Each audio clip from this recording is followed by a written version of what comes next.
Hello guys, welcome to our channel. हम इस video में स्टेम सेल्स के बारे में बात करेंगे और ये है स्टेम सेल्स का पार्ट 1।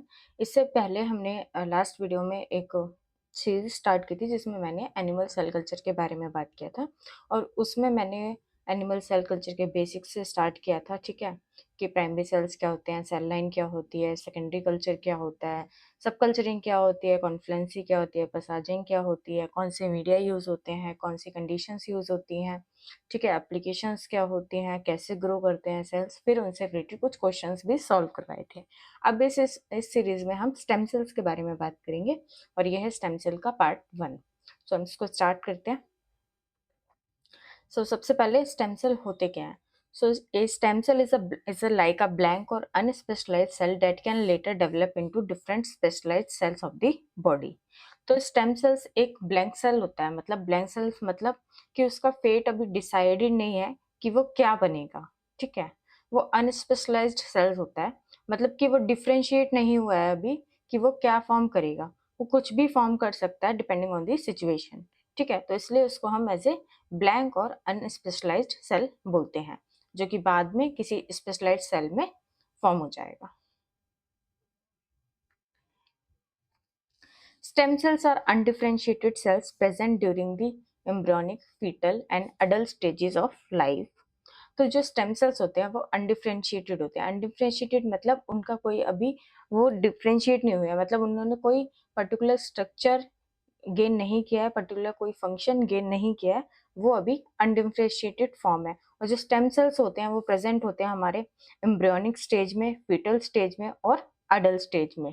ठीक है, तो अब यहाँ पे दो वर्ड्स हैं, एम्ब्रियोनिक और फीटल। ठीक है, तो एम्ब्रियोनिक का मीनिंग ये होता है जब फर्टिलाइजेशन होता है। ठीक है, जब एग प्लस स्पर्म मिलके जाइगोट बनाते हैं। ठीक है, तो इस यहाँ से फर्टिलाइजेशन से लेके, ठीक है, फर्टिलाइजेशन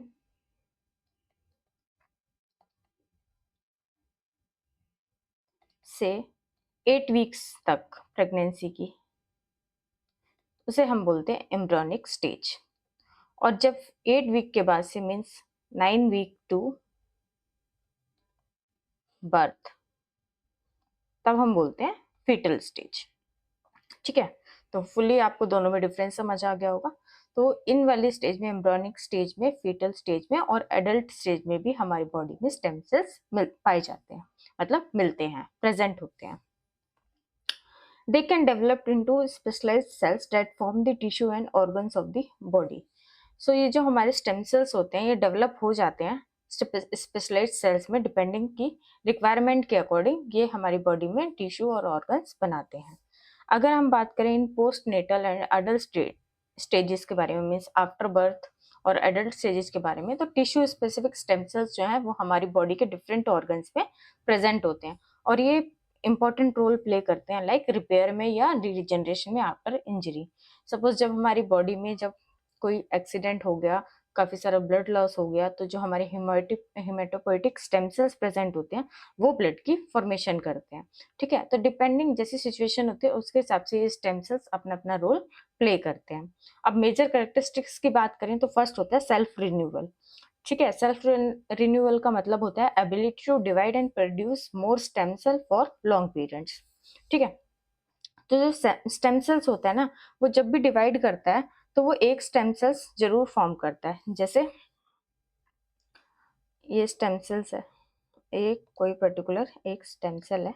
ठीक है, तो जब स्टेम सेल्स दो दो टाइप की डिवीजन परफॉर्म करता है, एक होती है सिमेट्रिक डिवीजन और एक होती है एसिमेट्रिक डिवीजन। तो जब सिमेट्रिक डिवीजन होती है तो स्टेम सेल जब सिमेट्रिक डिवीजन करता है तो ये स्टेम सेल है, तो ये एक और अपने जैसा स्टेम सेल बनाएगा और दूसरा भी अपने जैसा स्टेम सेल बनाएगा। तो यहाँ पे हमें दो स्टेम सेल्स फॉर्म होते हैं। ये होता है सिमेट्री डिवीजन में, सिमेट्री के केस में। अब बात करते हैं एसिमेट्री के केस में। एसिमेट्री में क्या होता है, ये स्टेम सेल है।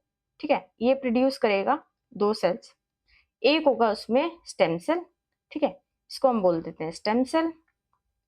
ठीक है, और दूसरा हो गया इसमें डिफरेंशिएटेड सेल। ठीक है, मतलब कोई स्पेशलाइज्ड सेल है। ठीक है, तो स्टेम सेल क्या करता है, बेसिकली अपना जो पूल है उसको मेंटेन करके रखता है। सेल्फ रिन्यूअल इसलिए बोला है कि जब भी वो डिवाइड करेगा तो एक अपने जैसा सेल्स जरूर बनाता है। तो ये स्टेम सेल्स यहाँ पे बना, यहाँ ठीक है, तो ये अपने जैसा एक और इसने स्टेम सेल बना लिया। तो ये जो अपना पूल है ये मेंटेन करके रखता है, ठीक है। इस जो डिवाइड होकर जो एक और स्टेम सेल बनाता है इसको हम बोलते हैं सेल्फ रिन्यूअल की एबिलिटी है, कि अपने जैसा एक और सेल जब भी डिवाइड करेगा तो अपने जैसा एक सेल बनाता है स्टेम सेल। क्लोनैलिटी की बात करें तो stem cell usually arise from a single original cell, ठीक है। तो स्टेम सेल अपने जैसे ही सेल बनाते हैं, मतलब अपने जब भी डिवाइड करेगा तो स्टेम सेल बनाएगा, तो उसको हम बोलते हैं कि वो अपने जैसे एक क्लोन फॉर्म करते हैं, अपने जैसे सेल्स बना के क्लोन फॉर्म करते हैं। पोटेंसी की बात करें तो स्टेम सेल में पोटेंसी का जो फीचर होता है, ठीक है, इसको हम बोलते हैं ability to differentiate into different types of cells. तो जब ये जो स्टेजेस होती हैं हमारी लाइफ की, एम्ब्रियोनिक, फीटल, एडल्ट स्टेजेस, तो इनके जो सेल्स होते हैं उनमें एक एबिलिटी होती है कि वो डिफरेंट डिफरेंट टाइप के सेल्स बना सकें। इसको मैं आगे की स्लाइड्स में भी डिटेल में डिस्कस करूंगी, ठीक है। और ये एम्ब्रियोनिक स्टेज और फीटल स्टेज में क्या डिफरेंस होता है यहाँ पे ये मैंने मेंशन कर दिया, ठीक है। तो सपोज ये कोई स्टेम सेल है, ठीक है, तो स्टेम सेल के पास एबिलिटी होती है कि वो कुछ भी फॉर्म कर सकता है, वो मसल फॉर्म कर सकता है, स्किन फॉर्म कर सकता है, brain, blood cell, bone marrow, intestine, skin, muscle, कुछ भी फॉर्म कर सकता है। स्टेम सेल के पास ये एबिलिटी होती है, ठीक है। वो इसीलिए उसको हम बोलते हैं कि वो ब्लैंक होता है, डिपेंडिंग ऑन द सिचुएशन वो कुछ भी फॉर्म कर सकता है, कोई भी सेल्स बॉडी के फॉर्म कर सकता है। अब 3 यूनिक प्रॉपर्टीज की बात करें तो ये अभी मैंने आपको बताया कि वो उसमें सेल्फ रिन्यूअल एबिलिटी होती है, जब डिवाइड करता है तो अपने जैसा आइडेंटिकल स्टेम सेल्स जरूर बनाता है, ठीक है। दूसरा होता है कि वो अनस्पेशलाइज्ड होते हैं, मीन्स अनडिफरेंशिएट होते हैं, उनके पास कोई स्पेसिफिक स्ट्रक्चर नहीं होता, ठीक है। वो बाद में बन जाते हैं, वो न्यूरॉन बना सकते हैं, मसल सेल बना सकते हैं, ब्लड सेल बना सकते हैं, तो वो बाद में स्पेशलाइज्ड हो जाते हैं, पर इनिशियली वो ब्लैंक और अनस्पेशलाइज्ड सेल होते हैं, ठीक है। अब यहाँ पे थर्ड है ये पोटेंसी वाली बात, ठीक है, कि उनमें डिफरेंशिएट करने की एबिलिटी होती है, ठीक है, कि वो कुछ भी फॉर्म कर सकते हैं, ठीक है। जैसे ही उन्हें कोई सिग्नल मिलेगा, जो स्टेम सेल है वो नर्व सेल बन जाएगा, मसल सेल बन जाएगा, ब्लड सेल बन जाएगा, ठीक है, स्किन सेल बना देंगे। तो ये जो 3 यूनिक प्रॉपर्टीज हैं स्टेम सेल्स की। नेक्स्ट हम बात करते हैं क्लासिफिकेशन के बारे में। तो स्टेम सेल्स की अगर क्लासिफिकेशन के बारे में बात करी जाए तो सोर्स ऑफ ओरिजिन के उस ओरिजिन के पर्पज से बात करी जाए तो यहाँ पे बेसिकली 2 टाइप के स्टेम सेल्स होते हैं, एक होते हैं एम्ब्रियोनिक स्टेम सेल्स और एक होते हैं अडल्ट स्टेम सेल्स, ठीक है। अब पोटेंसी के बेसिस पे बात करी जाए तो एक होता है टोटिपोटेंसी, प्लूरिपोटेंट, मल्टीपोटेंट और यूनिपोटेंट, ठीक है। तो पोटेंसी के बेसिस पहले हम ये वाला डिस्कस करेंगे part, embryonic stem cell, adult stem cell, उसके बाद हम बात करेंगे पोटेंसी की, ठीक है। अब पोटेंसी का मैं यहाँ से सिंपल सा मीनिंग से आपको समझा देती हूँ। टोटी पोटेंसी का मतलब होता है कि उसके अंदर 100% पोटेंसी है कि एक पर्टिकुलर सेल जो है, ठीक है, वो पूरी 100% पूरा एक ऑर्गेनिज्म फॉर्म कर सकता है, ठीक है। तो वो हो गया हमारा टोटीपोटेंट सेल, ठीक है। प्लूरीपोटेंट क्या होते हैं, उससे थोड़ी कम पोटेंसी होती है, मीन्स कि वो काफी सारे सेल्स बना सकते हैं पर पूरा एंटायर ऑर्गेनिज्म नहीं फॉर्म कर सकते, तो हम इसको बोल देंगे कि 75% इसकी पोटेंसी है। मल्टीपोटेंट होते हैं, इससे थोड़ी कम पोटेंसी होती है, मतलब ये कुछ टाइप के सेल्स ही बना सकते हैं, तो हम इसको बोल देते हैं कि ये 50%, ठीक है। और यूनिपोटेंट इसको हम बोल देते हैं, यूनिपोटेंट जो होता है, यूनि से ही पता चल रहा है, वो एक ही टाइप के सेल्स बनाता है, इसे हम बोलते हैं यूनिपोटेंट, मीन्स सिर्फ एक टाइप के सेल्स ये फॉर्म करेगा, ठीक है। तो पोटेंसी के हिसाब से इनके नाम है, सबसे ज्यादा पोटेंसी वाले को हम बोलते हैं टोटीपोटेंट, उससे कम प्लूरिपोटेंट, उससे कम मल्टीपोटेंट और लास्ट में यूनिपोटेंट, ठीक है। इसको अभी हम डिटेल में विद एग्जांपल अभी डिस्कस करूंगी मैं आगे। अभी हम बात करते हैं एम्ब्रियोनिक स्टेम सेल और अडल्ट स्टेम सेल्स के बारे में। तो यहाँ पे मैंने मेन ये होते हैं एम्ब्रियोनिक स्टेम सेल्स और एडल्ट स्टेम सेल्स, यहाँ पे मैंने एक और इंक्लूड कर दिया है जर्मलाइन स्टेम सेल्स।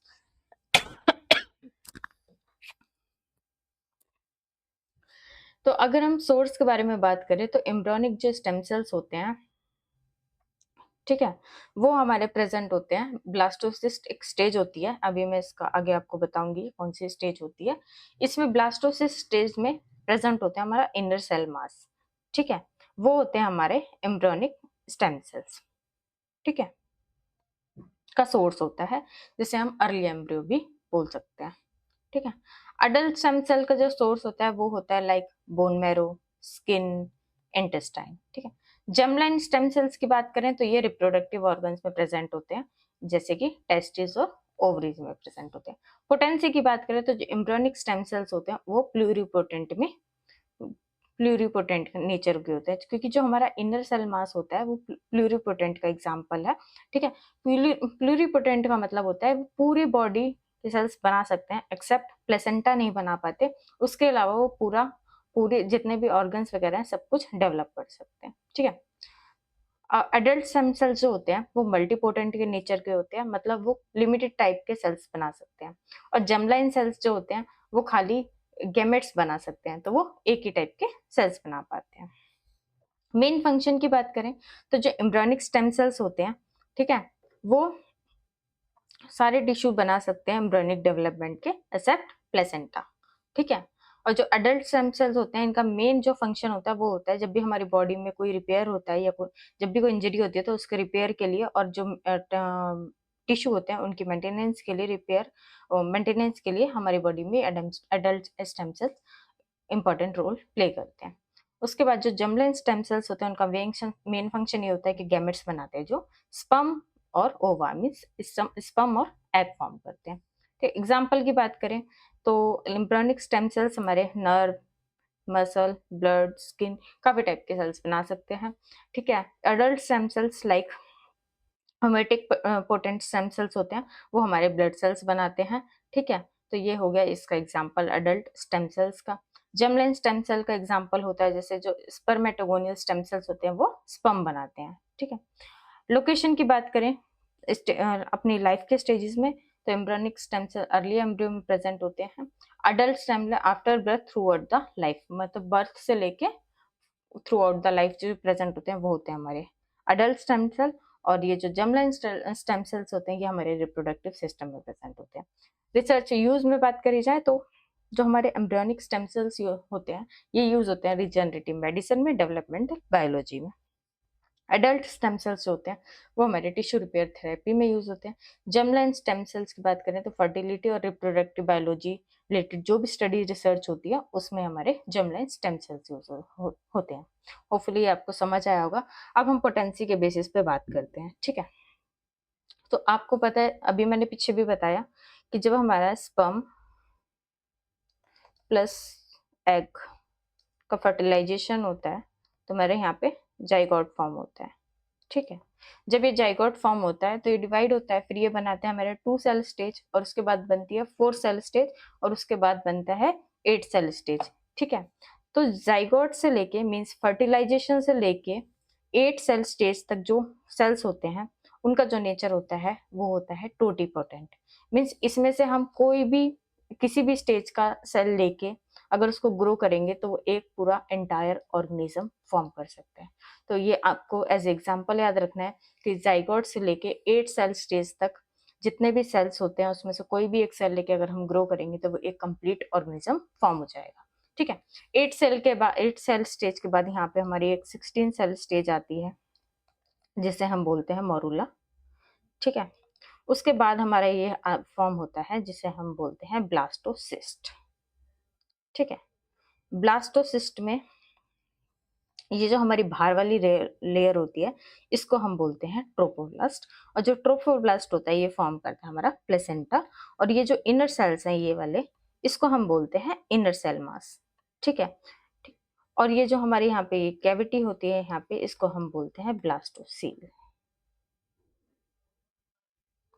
ठीक है। अब इस वाले स्टेज में ये जो इनर सेल मास होते हैं इनका जो नेचर होता है वो होता है प्लूरिपोटेंट। ठीक है। मीन्स प्लूरिपोटेंट क्या होते हैं, वो कोई भी टाइप का सेल्स फॉर्म कर सकते हैं, एक्सेप्ट प्लेसेंटा नहीं बना सकते, बाकी वो सारे सेल्स बॉडी के बना सकते हैं।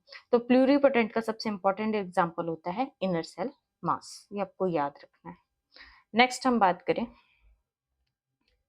जब इनर सेल मास के बाद यहाँ पे जो ये प्लूरिपोटेंट हमारे सेल्स होते हैं, ठीक है, इनके ये यहाँ पे फॉर्म करते हैं 3 लेयर्स। ठीक है।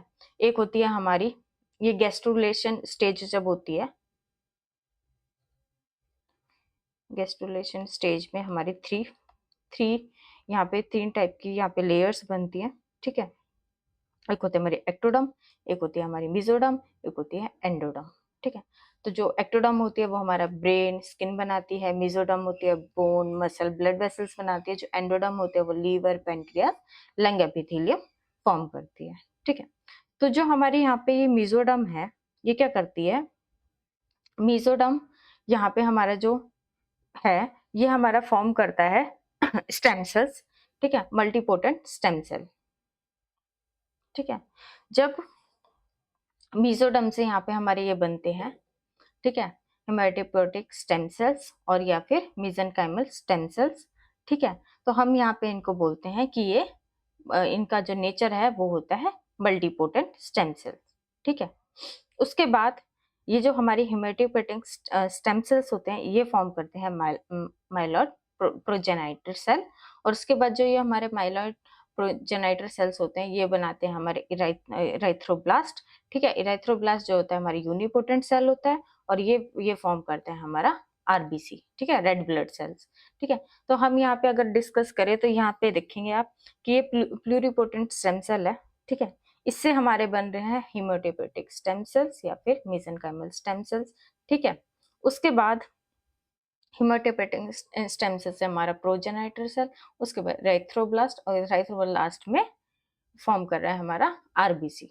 तो यहाँ पे हम देख सकते हैं कि जैसे जैसे डिवीजन हो रहा है वैसे वैसे, मतलब जैसे जैसे डिफरेंशिएशन हो रहा है वैसे वैसे जो पोटेंसी है वो डिक्रीज होती जा रही है, ठीक है। लास्ट में आगे जो आरबीसी है इराइथ्रोब्लास्ट है ये हमारा यूनिपोटेंट नेचर का हो गया, क्योंकि ये खाली बस आरबीसी फॉर्म कर सकता है, ठीक है।